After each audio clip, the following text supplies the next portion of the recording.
The first time Daniel and Ethan were paired together, it was by accident, or at least, that was what the teacher claimed.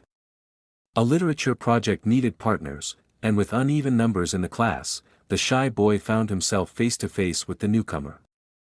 Daniel's heart pounded when Ethan slid into the seat beside him, smiling with the kind of ease that made everyone feel chosen. "You don't talk much, do you?" Ethan teased lightly, opening his notebook. His voice carried no malice, only curiosity. Daniel shook his head, eyes fixed on the desk. I talk enough," he murmured, but Ethan chuckled, not unkindly. "Good. Then I'll do the talking, and you can keep me from failing." For the rest of the period, Daniel found himself listening to Ethan ramble about music, late-night gaming sessions, and dreams of traveling beyond the small town they all felt trapped in. Daniel barely contributed, yet he felt strangely alive just sitting there, the air between them buzzing with an energy he couldn't explain. Over the next week, the project gave them reasons to meet after class. They lingered in the library, whispering over highlighted passages, their heads nearly touching as they bent over the same page. Daniel tried to keep his distance, but Ethan had a way of breaking down his walls without even trying. When Ethan laughed at one of Daniel's hesitant comments, not mocking but genuinely delighted, Daniel's chest warmed in a way that startled him. Michael noticed almost immediately. One afternoon, as they packed their bags, Michael leaned close. "Careful, Dan," he said in a half-joking tone. "He's got that look that makes people do stupid things." Daniel blinked, confused. "What do you mean?" "I mean," Michael said, slinging his bag over his shoulder, "you're not exactly subtle. You blush every time he breathes in your direction."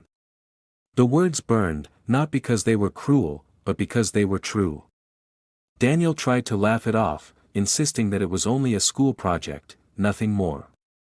Michael didn't push, but the concern in his eyes lingered long after the conversation ended. That evening, Daniel went to see Mr. Collins as planned.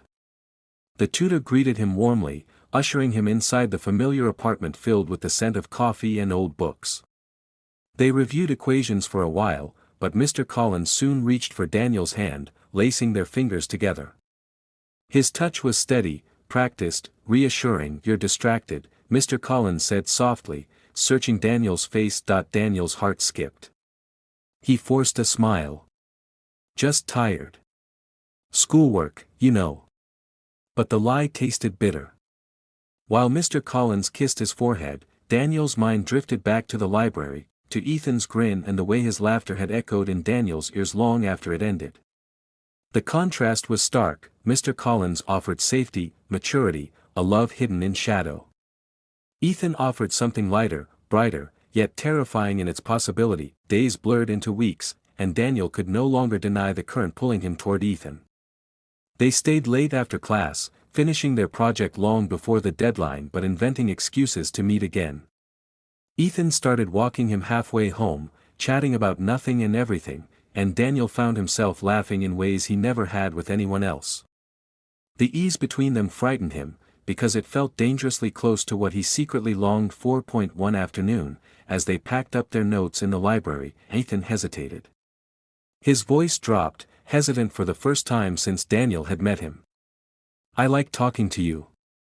More than anyone else here." Daniel froze. His pulse roared in his ears.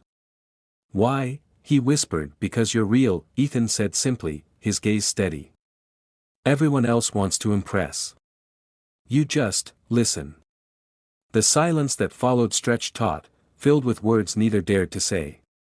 For a heartbeat, Ethan leaned closer, his hand brushing Daniel's. The touch sent a shiver racing through him, but panic surged just as quickly. Daniel pulled his hand back, forcing a nervous laugh.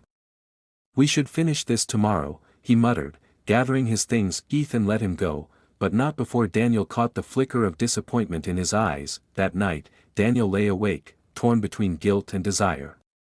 Mr. Collins's affection weighed heavy on his conscience, yet Ethan's nearness haunted him with an ache that refused to fade. He told himself he had done the right thing by resisting, but deep down, he knew the boundary he clung to was weakening. Temptation was no longer an idea, it was alive, pressing closer each day, and Daniel feared that soon, he would no longer be able to resist it. It was raining the night Daniel first asked me inside. The building's glass walls blurred with streaks of silver, and thunder rolled low across the skyline. I was making my last round when his voice stopped me, soft, careful, almost hesitant. "Ethan," he called from his doorway, one hand resting on the frame. "Would you mind helping me for a minute? I've spilled something on the sofa." My instinct told me to refuse, to stay behind the invisible line between staff and resident. But curiosity, and something deeper I didn't want to name, pulled me toward him. Inside, the apartment was warm, golden. The air smelled faintly of red wine and expensive cologne. A crystal glass lay on its side, a dark stain bleeding into the cream-colored fabric. "I didn't want to make it worse," he said, stepping back. "You seem to know how to handle these things." I nodded, kneeling to blot the spill. My hands moved quickly, practiced. I focused on the fabric, not the man standing behind me. But his presence was impossible to ignore, the sound of his breathing, the rustle of his shirt as he folded his arms. "You're good at this," Daniel said quietly. "It's just cleaning," I replied. "It's more than that," he murmured. "You pay attention. Most people don't." When I looked up, his gaze caught mine. For a moment, neither of us moved. The space between us seemed to narrow, drawn tight by something unspoken that I broke eye contact first. "The stain's mostly gone," I said, standing that he nodded but didn't step back. "Thank you, Ethan. You always fix what's broken." I wasn't sure whether he was still talking about the sofa. The silence stretched until the rain against the windows became the only sound. Then he sighed, a soft, weary sound that seemed to carry years of unspoken things. "Do you ever feel like you're living a life you didn't choose?" he asked. That I hesitated. "Sometimes. That's me," he said, almost to himself. "A good job, a good marriage, but sometimes I wonder if any of it feels real anymore." I didn't know what to say. I wasn't meant to know his private thoughts, but he looked at me as if he needed someone, anyone, to hear them. "You have someone?" he asked suddenly. That I shook my head. "No. I keep to myself." He smiled faintly. "You're honest. That's rare." We stood there, two strangers bound by silence and the echo of rain. And then, without warning, his hand brushed mine. It wasn't deliberate at first, a fleeting touch, but neither of us pulled away. The world outside seemed to fall still, the only sound our shallow breathing. "Daniel," I whispered, unsure if it was a warning or a plea. That he didn't answer. His fingers traced the edge of my hand, hesitant, searching. When our eyes met again, something in both of us gave way. He stepped closer, close enough that I could smell the wine on his breath and the faint salt of his skin. "This isn't right," I said, but my voice was barely audible. "I know," he murmured.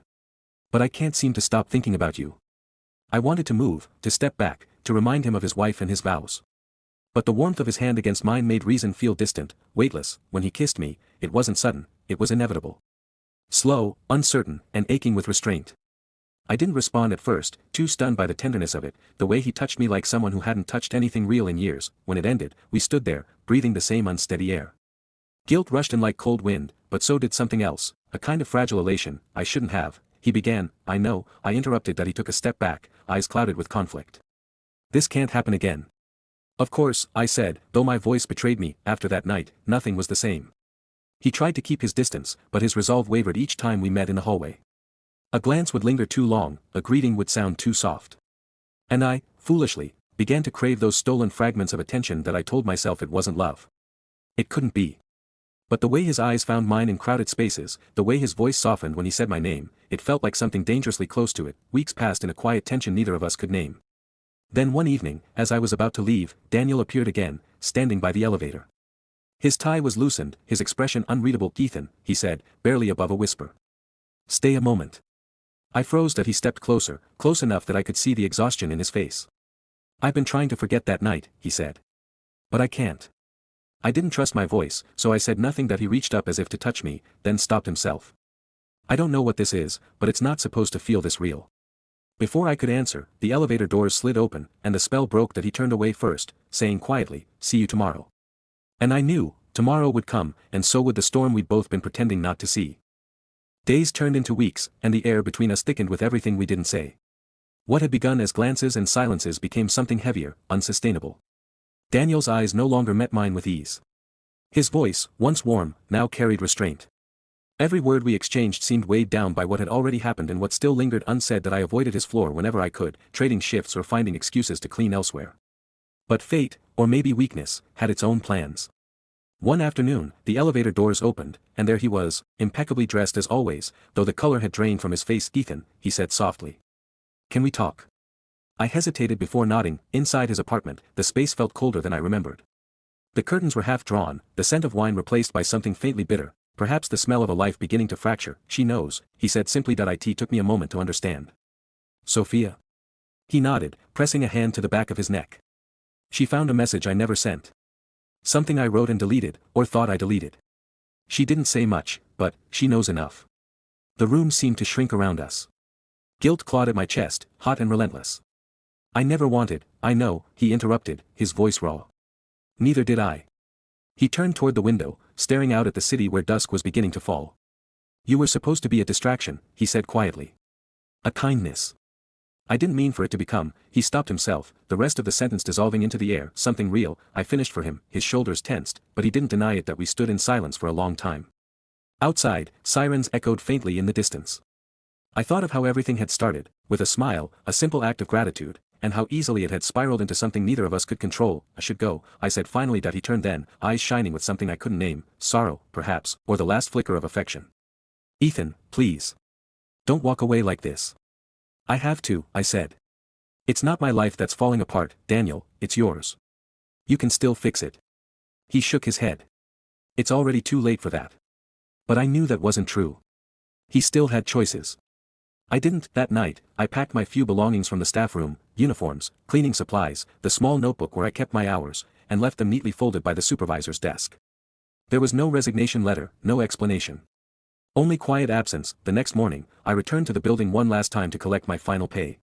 The lobby gleamed as it always did, indifferent to the lives unraveling inside its walls.